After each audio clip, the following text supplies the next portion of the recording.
Hello my dears, and welcome back to my corner of the internet. Today I have another book talk video to share with you guys. Also, Bernard is back. He seems to be a little more stable this time around. Fingers crossed. I've also got a few shout outs to share, but I'm going to save those until the very end. So today we're going to be talking about Stephen King's Needful Things. Now this book has been out for quite some time. I think it was published in 90 or 91. And for whatever reason, even though I've read dozens of Stephen King books over the years, this one just kind of always flew under the radar for me, even though I really liked the title and I kind of knew what the book was about and I was really intrigued by the whole prospect of it. So, Needful Things takes place in the fictitious town of Castle Rock, Maine. If you've read any of Stephen, or if you're familiar with Stephen King's work, you'll know that Castle Rock is a town where quite a few of his stories take place in, but Needful Things was the final time we visited that town, and when you read the book and finish the book, you'll understand why. So it's a small Maine town. I have to say, Stephen King is doing his darndest to make me terrified of Maine. But, so, small town, there's a lot of townspeople, and as it can often be in small towns, you know, they kind of know each other's business, they're all up in it, and it's that kind of town. So, at the beginning of the book, we're introduced to this shop that's going to be opening up in town. It's called Needful Things, and we're sort of waiting for the grand opening, and we're getting lots of different people's perspective on what they're feeling about the coming of this shop. And so finally it opens, and it's run by a man named Leland Gaunt, and there's something a little off about Leland. Something a little creepy about him. When people meet him, they're very intrigued, but if he touches a hand or an arm, the people hate how it feels when they touch him. They move away, and some straight out ask him when he's going to touch them a second time not to. So Needful Things opens up, and the townspeople start going in, checking it out, you know, as you do, especially in a small town when a new store comes. You just get so excited. So as we start to see, the thing about Needful Things is that whatever your heart most deeply desires, you will find it in this store. Maybe you'll be walking down the street and something in the window will catch your eye, and you'll turn to look at it, and it's the thing you've always wanted. You know, there's different people seeing different things. Like, for one, it's a little boy and a signed baseball card that will, like, make his collection. It's his favorite player, and he can't believe this card is there. There's also these gorgeous black pearls. There's a portrait of Elvis. There's a lamp made of carnival glass. There's just so many fantastical things. And so the person sees it and they're kind of transfixed by it and they need to have it. So they always ask, like, how much it is, and because of the magnitude of the items to them, they think it's going to be really expensive, but it never is. It's always very affordable. Sometimes he'll say, well, what do you have in your pocket? You know, and for the little boy it was like $1.75 or something, and the proprietor says, you know what, you're in luck, that's exactly how much that costs today. And everyone's like, oh my god, like, they can't believe it, they're so excited. But of course, as we all know, you should be worried when that happens. So the rest of the payment for the item is Mr. Gaunt tells you that he has a little task for you, a little prank that he wants you to play on another member of the town. So what begins to happen is these people, once they leave the store, they can't quite remember the other part. Like, they know they got a great deal on this item that they've been waiting for their whole lives to find, but they can't quite remember the other part. But when it comes time to play the prank, they do remember, and they go and do it.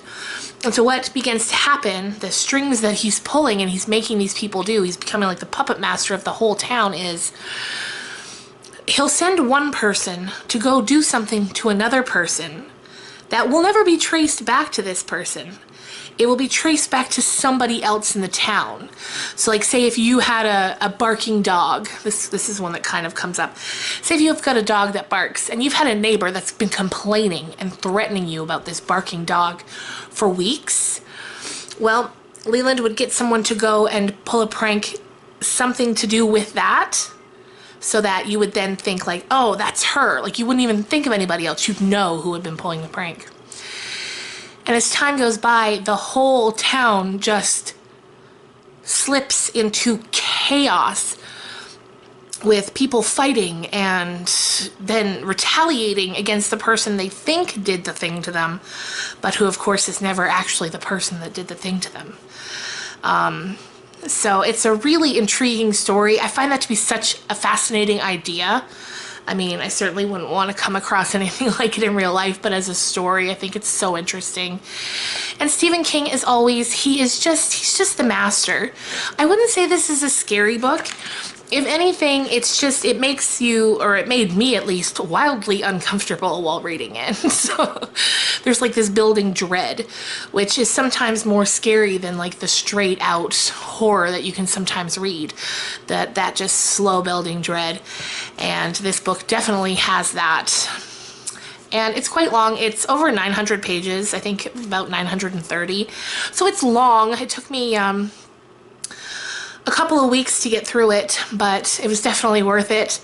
The thing that I also love about Stephen King is just all the details, like so much details, so much, just every thought that any character, and there are a lot of characters, there's about like, I don't know, 20 characters in this book, and you've got to try to keep them all straight, which at first I was kind of like, oh, this is going to be difficult, but no, once you get into it, it isn't. He makes it very obvious who is who, and it's easy to keep track of. But, you know, every thought these people have, it goes in the book, and it's just one of those stories, you know, the tales of good and evil, and I love tales like that. I love, you know, seeing how people react to these sorts of situations. So yeah, if that sounds like something that you would be interested in, I would definitely recommend Needful Things. It was a lot of fun. I've actually got another Stephen King book review coming up in October sometime. It's his new book. It's called Sleeping Beauties, and it was written with his son Owen King. So that's going to be probably in a week or two.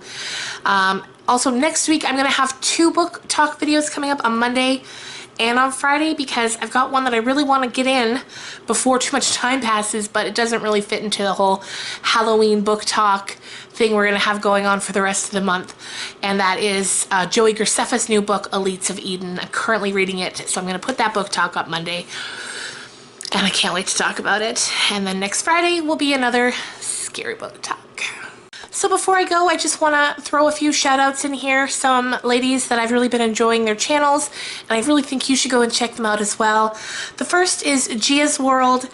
This channel is so cute. She's, well, first of all, it's this beautiful young lady, and she's got this adorable little dog. I think it's a little poodle, and it is so cute, and she does these adorable videos. So if you love dogs, if you love cute, definitely go and check out Gia's World. I'll put the link down below, and if you do, please let her know that I sent you.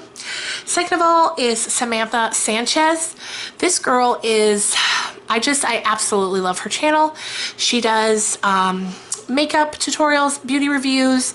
She does some unboxings. She does BoxyCharm, and I think the Morphe Me, I think it's called, that Morphe brush unbagging, and I just absolutely love it. She's got the just most wonderful personality, and I think she's great, so definitely go and check her out as well.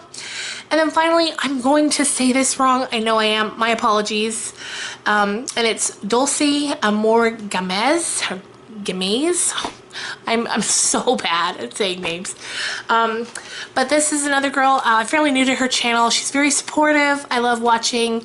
She does all different kinds of videos. Like just so many different kinds. So you never get bored with the content. It's all different. So definitely go and check her out as well. That's going to do it for me for today. I hope you have a great weekend, and I'll see you on Monday with the Joey Graceffa book talk video. Have a great weekend.